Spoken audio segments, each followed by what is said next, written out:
taura umwe nechipfuura pamberi wechidya kuti tifambidzane nenguva yedu. Toda kuti muzukuru uyu aende tambosvika pamwe pachikamu ari kuenda kwachihota kune urongwa huri ikoko. Muri kuteera zvakanaka. Thank you all of you for coming. Ngatinamatire chikafu. Mwari tinokutendai nechikafu chava pamberi pedu. Tinokumbira kuti chikudze mweya nenyama.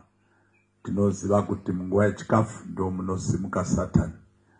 Unounza mweya wekusaguta nemweya wekundofinhwa. Tiri kukumbira kuti mupe appetite kune munhu wese ari pano, mupe appetite. Uyezve mutipe nguva yekudya nekutora zvatajaira, nekuti zvimwe zviri pano kumba kwedu hakuna. Notenda kuti muchabatsira vazhinji vese vari pano kuti vatore chivanopedza, kwete kudzadza mapureti vechizosiya zvakati nyangarara. Tinotenda kuti muchavafemera kuti ichi unoguta, ichi unoguta, chivabatsira vese. Chiitai kuti sekuru nambuya madzima vadyewo sevanhu vasvika makore akawanda, varege kudya sekunga vana vadiki.